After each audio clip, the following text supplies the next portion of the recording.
उसको तुम क्या कर सकते हैं।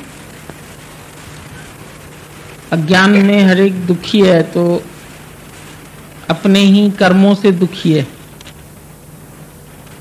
हम थोड़ी किसी को दुखी करते हैं। ये हमारी अपने अंदर वाले को गारंटी होनी चाहिए कि हम अपने मन वचन कर्म से किसी का नुकसान नहीं करें। बाकी यदि कोई दुखी है दुनिया में तो वो भी जब गुरु की शरण लेंगे, ज्ञान समझेंगे, तब सुखी होंगे।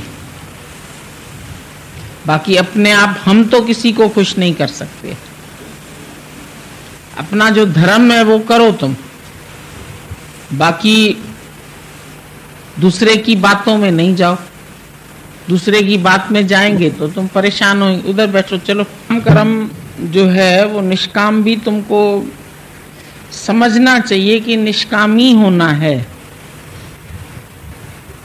कभी कभी निष्काम में भी तुम व्यवहार को लेके आते हैं। तो दादाजी ने बोला निष्काम फकत ज्ञान है, और जो ये ज्ञान है ये सब बातों से तुमको छुड़ाएगा। ज्ञान माना तुमको अपने स्वरूप का ज्ञान। ज्ञान मतलब नहीं कि तुमने गीता रट ली, रामायण रट ली, या तुमने पोथी पुस्तक पढ़ लिए। ज्ञान का एक सबसे सही अर्थ है कि तुम अपने को जानो, तुम कौन है। और जब तुम अपने को जान लेंगे, अपने स्वरूप में स्थित होंगे, तो तुम्हारे लिए जगत बचेगा नहीं। ना ही जगत का कोई विचार आएगा, ना ही जगत को तुम सुखी करेंगे, ना ही तुम जगत को दुखी करेंगे।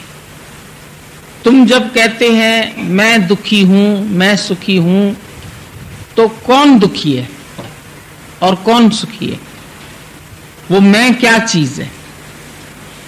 क्या जीव दुखी है, सुखी है, या आत्मा दुखी सुखी है? इतना तुम कम से कम अपने अंदर में विचार करके देखो कि जब तुम बोलते हैं मैं सुखी हूं या मैं दुखी हूं, तो तुम किससे दुखी हो? कौन तुमको दुखी कर रहा है? ये बात दादाजी पूछते थे रोज कि तुम बोलता है मैं दुखी हूं, तो तुमको किसने दुखी किया है? ज्ञान से तुम थोड़ा विचार करके अपने आप से पूछो कि तुम्हारे दुख का कारण क्या है? कौन है? कौन है जो तुमको दुखी कर सकता है, या कौन है जिसने तुमको दुखी किया है? इसका उत्तर तुम बताएंगे? क्या कह सकते हो तुम? कौन दुखी करता है? हाँ, घर वाले नहीं दुखी करते तुमको? कोई तुमको डांटता है, कोई तुमको मारता है, कोई बीमार पड़ता है, कोई परिस्थिति आती है, कोई हालत आती है तुम्हारे ऊपर, तो तुम दुखी होते हैं? या तुम्हारा खाली अज्ञान तुमको दुखी करता है?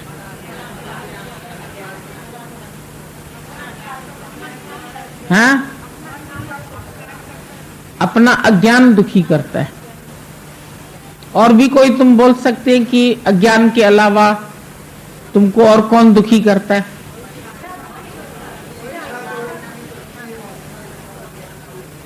घर वाले दुखी करते हैं, परिस्थितियां दुखी करती है।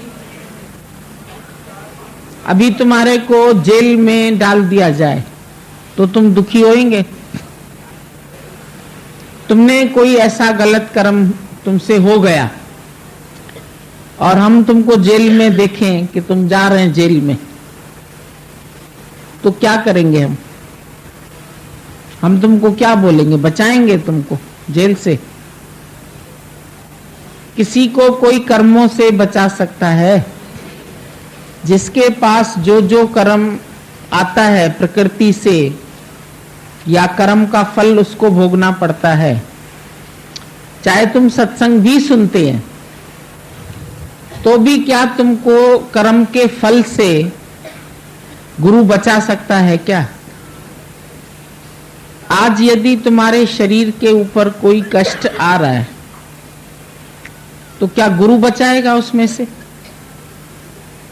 तुम्हारे संबंधियों का कोई कष्ट आ रहा है तो गुरु बचाएगा?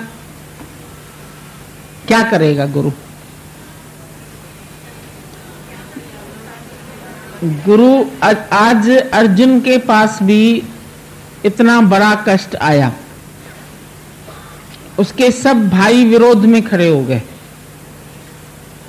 100 कौरव 100 थे और दुर्योधन ने बहुत चतुराई से अपनी ओर सबको मिला रखा था।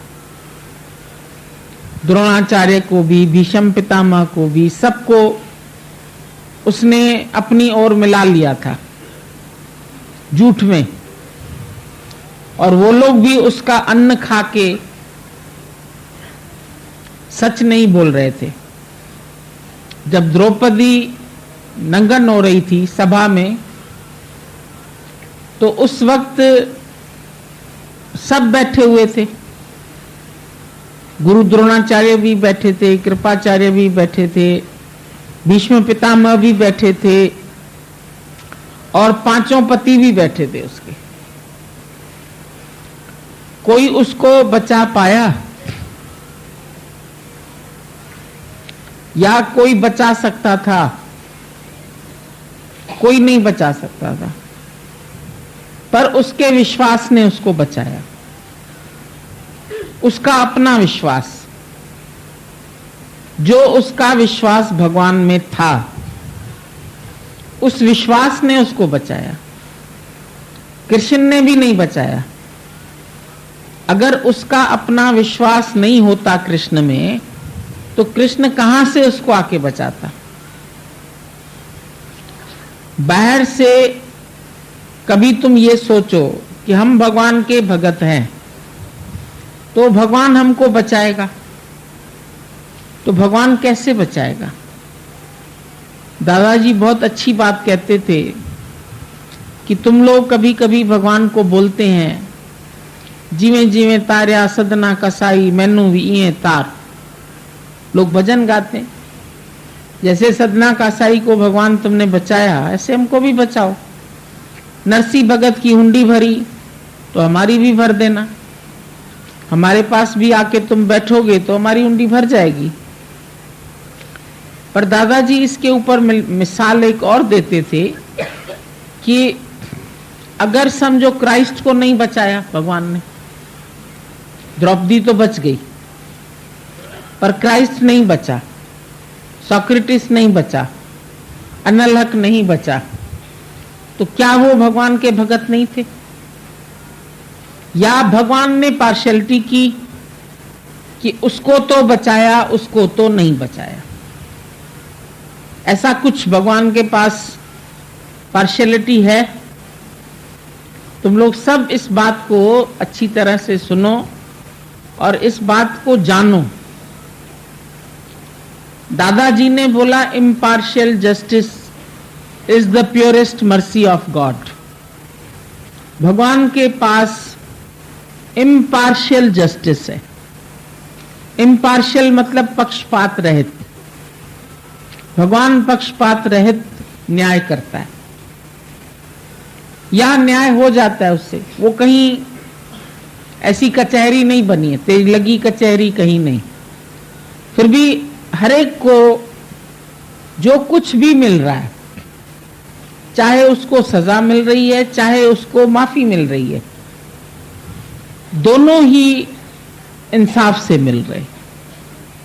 दोनों हालत में तुम इंसाफ देख सकते हैं। अगर आज तुमको भगवान मार भी डाले तो तुम इंसाफ बोलेंगे। तुम्हारे घर वालों को मार डाले, तुम्हारे अड़ोस पड़ोस में कोई गलत काम हो जाए, ज्ञान में कोई आया उसके साथ कोई हालत हो जाए, तो तुमको दोषी बनाएंगे। तुम ऐसा है, तुम भगवान का भगत है, तो तुम्हारे घर में ऐसा गलत काम क्यों हुआ, पाप क्यों हुआ, ये आदमी ऐसा क्यों निकला, बेटा ऐसा क्यों मिला, बेटी ऐसी क्यों मिली। रीजंस तो सब तुमको कहेंगे, कि तुम भगवान की भक्ति करते हैं और तुम्हारे घर में कष्ट आया, तो तुम्हारा गुरु तुमको क्यों नहीं मदद करता है? तुम क्या बोलेंगे उस टाइम? हाँ, उस समय तुमको गुरु क्यों नहीं बचाता है आके? जी सकता है। बाकी ज्ञान जितना तुम्हारे पास होगा, तुम अपने ज्ञान से अपने को बचा सकते हैं। पूर्ण विश्वास हो अंदर में, और अंदर से अपना निश्चय कि मेरा कुछ नहीं है। अभी राजा जनक की नगरी को आग लगी तो वो भी चिल्लाता, भगवान तुम मेरी नगरी को क्यों नहीं बचा रहे हो? मेरे घर में आग लग जाए तो भगवान तुमने क्यों नहीं बचाया? देखो इस बात में कि ज्ञानी के शरीर पर भी यदि कोई कष्ट आ जाता है, मान लो, तो क्या ज्ञानी अपने शरीर को बचाता है? वो बोलता है कि ये मेरे शरीर को भगवान तुम क्यों कष्ट दे रहे हो, जबकि मैं तुम्हारा भगत हूं। अभी हमने तुम लोगों को पूना के 4 लोगों की बातें बताई कि उनके ऊपर इतना भारी कष्ट आया कि शरीर के हिस्से भी कट गए, और वो भी ये कहते कि जब हम सत्संग ही जा रहे थे और उस समय सभी भजन गा रहे थे, भजन की मस्ती में थे, तो भगवान ने उस टाइम हमारे ऊपर कष्ट क्यों भेजा? इसमें सत्संग दोषी है या गुरु दोषी है कि भगवान ने उनको ऐसी तकलीफ दिया जो 2-3 साल से अभी तक शरीर में पीड़ा है?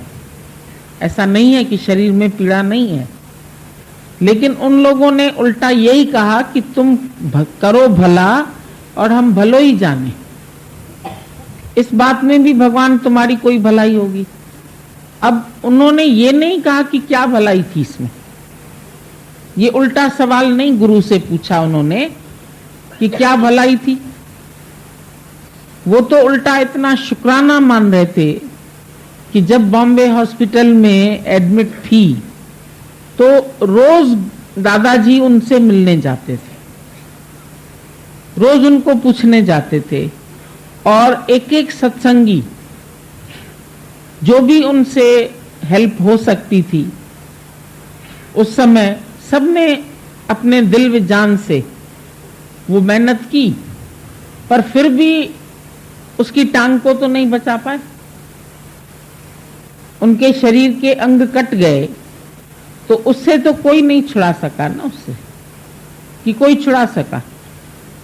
फिर भी वो ये कह रहे हैं कि हमको डॉक्टरों ने भी बोला कि अगर तुम लोग बचे हो तो ये जरूर कोई दिव्य शक्ति है तुम लोगों के बियॉन्ड, जो तुम्हारा जीवन बच गया, प्राण बच गए। शरीर तो कट गया है, आधा शरीर रह गया, लेकिन प्राण बच गए। ये एक बहुत बड़ा करिश्मा था कि जब खाली 3 हीमोग्लोबिन रह गया बॉडी में, ऑपरेशन कैसे करे डॉक्टर? 3 हीमोग्लोबिन में तो और बहता खून और जाते, लेकिन कैसे बचाया? ये भी कोई भगवान का करिश्मा था। वो तो इसको करिश्मा मान रहे, वो तो उस बात में भी शुक्राने गा रहे थे। वो बोल रही थी, है कोई ऐसा गुरु रोज आवे देखने के लिए, रोज आए हॉस्पिटल में, रोज आके हमारे से हालचाल पूछे। अपने घर वाले भी थक जाते हैं।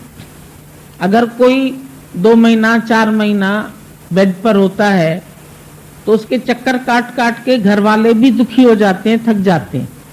लेकिन एक गुरु थका नहीं और रोज उनके पास गए, उनका हालचाल लेने, उनको हंसाने, उनसे बातें करने, और एक दिन भी उन्होंने कोई शिकायत नहीं की। अगर कोई भगत है भगवान का तो उसकी निशानी ये है कि वो शिकायत नहीं करता। करो ना शिकायत, न करो तुम गिला, सुख में दुख में गुरु का प्यार याद रखना, कभी शिकवा नहीं करना।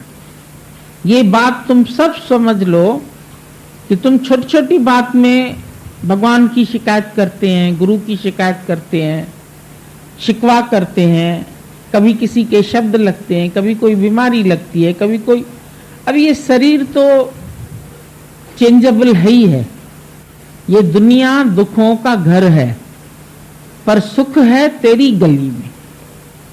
दुनिया में कभी कोई दुख से बच नहीं सकता।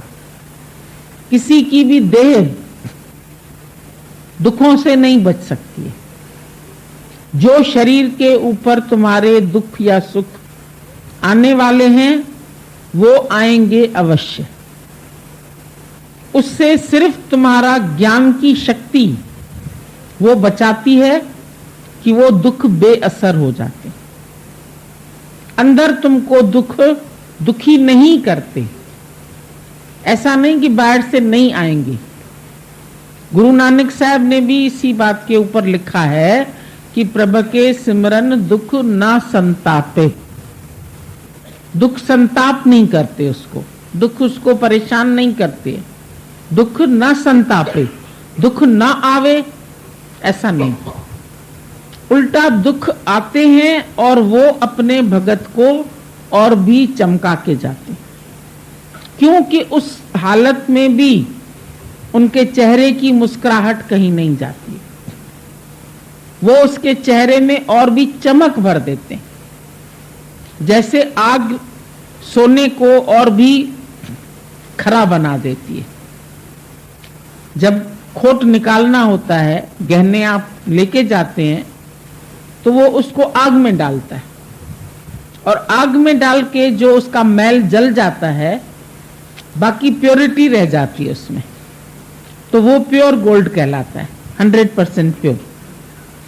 इसी तरह से तुम्हारे अंदर भी जो इम्प्योरिटीज आ गई अज्ञान में, मायावश, संसार की बातों के कारण रहते रहते, अब तुम दिन भर में कोई मट्टी नहीं उठाते, कोयला नहीं उठाते, कोई गंद का टोकरा नहीं उठाते, पर फिर भी तो तुम्हारा शरीर मैला होता है। रोज साबुन लगाते हो उसको?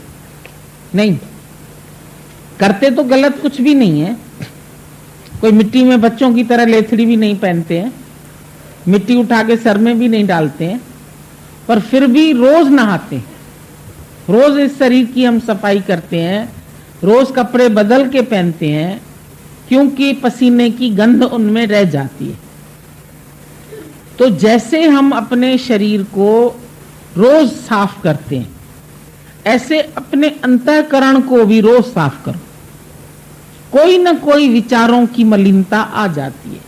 कभी शिकवा आता है, कभी शिकायत आती है, कभी कोई बात आती है, कभी हम किसी को दोषी मानने लगते हैं। इसने मेरे से ऐसा किया, इसने मेरे से ऐसे किया, ये मेरे से नहीं अच्छा चला, ये ऐसा चला। तो इस बात में अगर तुम ऐसा कहते हैं तो तुम ज्ञानी कहाँ हैं? अगर तुम्हारे मन में कोई शिकवा शिकायत किसी के प्रति भी भरी हुई है, कभी कभी मन गुरु के प्रति भी शिकायत करने लगता है कि गुरु फलाने के पास तो इतनी बार गया, फलाने को तो ये मदद किया, फलाने के साथ तो ऐसा किया, हमारे साथ नहीं किया। ऐसा भी बोलते हैं बोलने वाले, पर गुरु अंदर से जानता है कि मैंने कभी किसी के साथ कोई बुराई नहीं की, न मन में चाही, और क्यों करेगा? गुरु किसी की बुराई करेगा क्यों?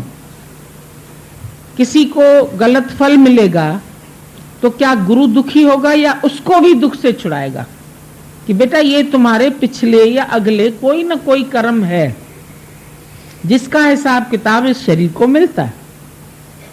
जो बोया है सो काटेंगे, ये बदलेगी नहीं बात। घटना तो घट के रहेगी, चाहे कितना भी जोर लगा ले। तुम्हारे जीवन में जो मुसीबतें आनी है, घटित होनी है, तो वो घटना तो घट के रहेगी। ये नहीं कि वो घटनाएं तुम्हारी वापस चली जाएंगी, पर तुमको असर नहीं करेगी तो बेअसर हो जाती। प्रारब्ध के कष्ट ज्ञानी के पास भी आते हैं, जहर का प्याला मीरा के पास भी आया, उसको भी भला बुरा कहा गया, उसकी भी निंदा की गई, पर मीरा के अंदर चमक कहां से आई? जब उसने पास काला नागा लेने लगा। प्रभु आए आज सांप के लिबास में। उसने बोला धन्य है मेरे भाग्य, क्योंकि प्रभु आए आज सांप के लिबास में। मेरे पास भगवान, तुम आज सांप के लिबास में आए। नामदेव ने पकाई रोटी, कुत्ते ने उठाई, पीछे घी का कटोरा लिए जा रहा है। तुम बोलेंगे नामदेव भगत जो था उसके पास कुत्ता आया तो रोटी को उसने घी, कुत्ता वो कुत्ता नहीं था। ऐसा मतलब नहीं कि तुम भी रोटी पका रहे हो और कुत्ता आ जाए और वो तुम उसके पीछे घी का कटोरा लेके दौड़ो। ये एक सिमिली है। कोई कुत्ते की तरफ भौंके, कोई तुम्हारी बुराई करे, कोई तुमको कष्ट देना चाहे और तुम उसको फिर घी लगाओ, उसको और तुम अच्छा करके देखो, तुम उसको और प्यार करो, तुम उसके आगे और झुक जाओ। कोई तेरी निंदा करे, तुम उसको अपना मित्र बनाओ। करते जो हमारा बुरा उनका सत्कार करें। गुरु से तुम ये वर मांगते हो, गुरुदेव मेरे दादा मुझको ऐसा वर दे, सेवा सिमरन भक्ति जीवन में मेरे भर दे। ये सब मेरे जीवन में भर जाए, इसीलिए आते हैं हम सत्संग में। कोई मेरे से कितना गलत चले, कोई मेरा तिरस्कार करे, कोई मेरे लिए खड्डा खोदे, कहते हैं वो आपे ही गिरसी खड्ड में तू लंगे पैसे पार। कोई तुम्हारे लिए गड्ढा खोदेगा तो पहले तो उसको खुद गड्ढे में जाना पड़ेगा ना। तो उसके लिए तुम क्यों बुरा सोचो? तुम तो उसको भी फूल माला चढ़ाओ। कितने बड़े बड़े इब्राहिम लिंकन लेक्चर देने खड़ा हुआ, एक व्यक्ति को जलन हुई, गुस्से में खड़ा हो गया, बोला लिंकन जी ये मत भूलिए कि आपके पिता जो थे वो एक मोची था। तो मोची था तो क्या हुआ? इब्राहिम लिंकन ने कहा धन्यवाद, तुमने बहुत अच्छा किया, मेरे को आज इस अवसर पर मेरे पिता की याद दिला दी। तो क्या मेरे पिता के कार्य से तुझे कोई शिकायत थी? क्या उसने कोई तुम्हारा जूता गलत सिला था? बोलने वाला चुप हो गया। तुम कैसे रिसीव करते हो ज्ञान को, ये बताओ। तुम दुख को कैसे रिसीव करते हो? तुम दुख को मेहमान जानते हो, तुम दुख को प्यार करते हो। आज मेहमान आता है तो तुम उसको प्यार करते हो, उसकी इज्जत करते हो। तो दुख भी मेहमान है, सुख भी मेहमान है। ज्ञानी दोनों को एक दृष्टि से देखता है, दोनों में भेदभाव नहीं रखता है कि दुख क्यों आया, ये क्यों हुआ, वो क्यों हुआ। भावना तुम्हारी बलवान है तो सामने खड़ा भगवान। तुम्हारे भाव में कहीं कमी है तो भगवान भी तुम्हारे से बेशुक्र बंदो तो बेजार खुदा, खुदा भी उससे बेजार हो जाता है। और जब तुम शुक्राना मानते हैं तो ईश्वर भी तुम्हारा शुक्राना गाता है, कह रहे ये मेरा भगत देखो कैसे चमक रहा है। और वो दुनिया में उसको जितने कष्ट आते हैं उसके पास वो और चमकता है। और दुनिया सारी देखो ये ज्ञानवान है, ज्ञानवान का भी कोई आदर्श होता है। तुम अपना एक आदर्श तो प्रस्तुत करो कि कैसी भी हालत में तुम मन में वाहेगुरु बोलते, हर हालत में तुम खुश रहते, तुम निकल के एक दिन भी आते हैं तो घर वालों का शुक्राना गाओ। शुक्र है भगवान तुमने दर्शन तो दिया। प्रहलाद को 1 मिनट का दर्शन मिला। ध्रुव ने कितने साल तपस्या की एक टांग से खड़े होके, तब जाके कहीं उसको भगवान ने दर्शन दिया।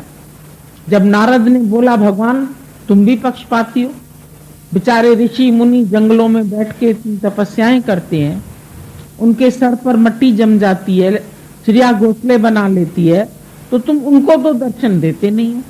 और इतना छोटा बालक ध्रुव, इतना छोटा प्रहलाद, तुमने उनको दर्शन दे दिए। भगवान ने बोला ये शायद ऐसे नहीं समझेगा, तो शाम को सैर कराने के लिए लेके गया नारद को।